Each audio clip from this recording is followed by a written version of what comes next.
Welcome, Taurus, to your Gemini New Moon 1 month forecast for the ascendant, the Sun, or the Moon across the 14th, 15th of June, depending on location. The New Moon in Gemini at 24 degrees and 2 minutes provides a backdrop energy for the next 4 weeks. We can talk about a Gemini New Moon from a general viewpoint, but each lunation is totally unique. On the screen is this one, but from a purely Taurus perspective. I'm going to unpack this for you, and by the end of the video, you'll have a clearer picture of what's upcoming in terms of your energy, work, relationships, or finances. I'm astrologer Patrick Arundell. A very warm welcome. If you've yet to subscribe to my channel, please do so now to help it to continue to thrive, but please also click or tap the bell notification symbol. So let's just talk about the Gemini archetype. It's the third zodiac sign. It's an air sign. So it's about communication, but also it's mutable. So it's got a lot of agility. And therefore, some people see Geminis as being quite changeable. But this particular new moon occurs in the third of three decans of the sign, which in terms of the triplicities, its element is sub-ruled by the steady eddy of the zodiac Saturn, but the more progressive energies of Uranus. But the irony is that Uranus is now in residence in Gemini. And Uranus is going to be right at the heart of this particular lunation when we really need to master our mental discipline. So on the screen now, Taurus, the event chart, and there's the Sun and the Moon.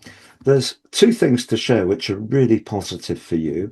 Mars, the planet of action, and very much to do with really being very determined, is in your zodiac sign, but it is forging a semi-sextile to the duo.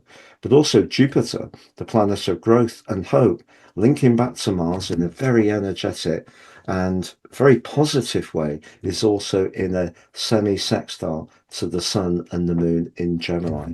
So your thinking is given quite the boost when it comes to action, Mars, but also positivity, Jupiter. But if we think about the house that this event occurs in, it has an echo of Taurus. The second house, very much to do with foundations, our values, self-worth, but also everyday money. So the chances are over the next 4 weeks, you are going to be using those quick wits of Gemini to try to improve your situation around those themes. But with Uranus in the mix, that brings an extra electric spark. So you could find that at times you're really thinking a lot about how you could be more productive with the resources you've got, or how you might start your own enterprise, or how you could perhaps use the quick wit of Gemini to in some ways start a new enterprise, which really is very cutting edge because of Uranus being very much about what's fresh and ingenious. But just to say, it is important that Mercury, the ruler of the sign of Gemini, is afflicted on this event by Saturn.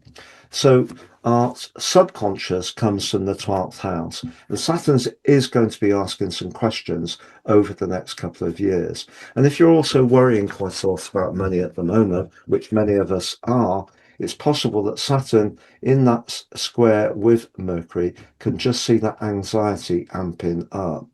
The other thing to tell you about is that Uranus is in a T-square with the nodal axis. It actually peaked on the 12th of June. I wanted to do a video, but I was just timed out. So the North Node since January 2025 has been encouraging you to trust your instincts when it comes to your higher purpose, long-term plan, but critically friendships. Now, that South Node in Virgo can be to do with the things we're very familiar with and where we feel most comfortable, but the fifth house can be very sociable, but it can also be to do with speculation. And because Uranus can make very quick decisions, the clash between Uranus and the South Node, which can be about having a punt, and also the North Node, which can be where we might feel lucky, that can be a very fortunate house. It's something we need to slow down. So as much as that Gemini energy can be very exciting, create a lot of enthusiasm, can see us very persuasive, see us downloading a lot of information quickly, particularly with Uranus at home. And the thrust of Mars and the confidence that can come from Jupiter just suggests we may make some very uh, uh, rapid decisions about those future plans, maybe about our social or romantic situation that aren't necessarily based on a deeper awareness of what's going on. So, in a way, Saturn applying to Mercury could be a safety valve and help you to navigate this next 4 weeks in the best way possible. Just one other thing, Venus, your ruler, is in a very positive link to Uranus. So, if you are thinking of working from home, or converting a hobby that you've had into something more tangible, that could be a theme to really follow. Also, Pluto remains the most dominant player in your chart. So, whichever way we look at it, there is change going on for how you connect to the wider world.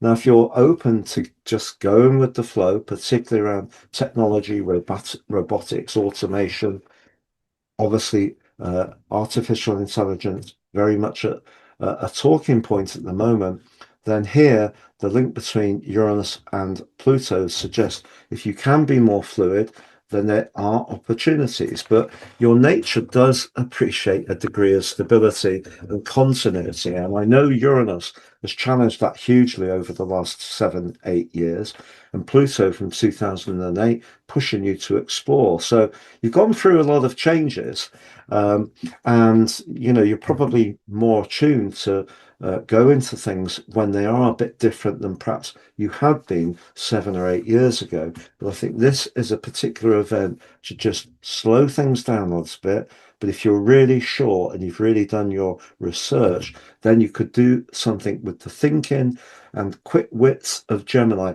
which can improve your situation. I'm going to summarize those 4 areas of energy, work, relationships, and finances next, Taurus. So please stay with me for that. But just to say, I've slashed the price of my personal horoscope reports. For many years, it was buy two, get 30% off. Now it's buy one and get three. The one you pay for is your life roadmap report, which helps us to understand the patterns that play out in our lives, get a more intimate understanding of that energy and how to work with it better future forwards. Free, my 12-month transit forecast, totally unique to you, and also your Draconic Soul karmic analysis, which helps us to look at astrology, life, and ourselves in a potentially very different and powerful way. Please see below for more. If you've yet to watch your Jupiter No More Blockages deep dive video, that's on the screen. If you've yet to watch your Chiron into Taurus 50-year return video on the screen. If you'd like to work with me one-to-one, absolute pleasure. I work with people the world over. Please see my testimonials below. If you've yet to sign up for your free daily written horoscope, find your device each morning for your early day celestial pit stop, please do that below too. So in terms of energy, because of the uncertainty that's going on in the world at the present time, I don't feel that this is a good time to be too extravagant with resources or make very fast decisions, because I think that could actually incubate and then amplify any anxiety you may be feeling. And with Saturn in that 12th house, it's important, along with Neptune, to embrace the healing dimension. Gemini is a sign very much to do with the mind. At times, we just need to spin out from that, get more earthed. And I think that Saturn and Neptune are asking you to do things like enjoy a visit to a spa, have a holistic treatment, get into the countryside, give yourself time to just breathe and get away from the hubbub that so many of our lives are dominated by technology. However, in terms of your financial situation, if you're really up for being more enterprising, this has got glittering potential but I wouldn't be risking your resources without really planning and researching things very carefully. But it is very positive. As far as professional situations are concerned, Pluto at the top of your chart linking to Uranus is significant because Uranus rules the sign of Aquarius, so it's a mutual receptivity. So your thinking can be nimble, and if you're open to change and just evolving, Pluto's asking us to let go of what's no longer serving our greater good and to move on to the next thing that will. You've got lots of chances to go for it. And with Mars and Jupiter in a very persuasive alliance, if you have got ideas that you want to pitch to a potential employer or customer, it can be good for your career for sure.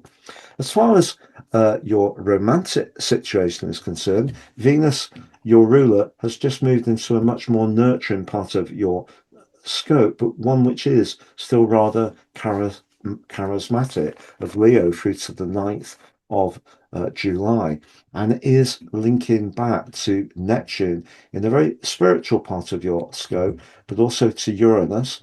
And I would imagine that if you do connect to somewhere where you feel drawn in by their energy in some ways, but you start talking about things that you have a shared interest around. It could be gardening, it could be around technology.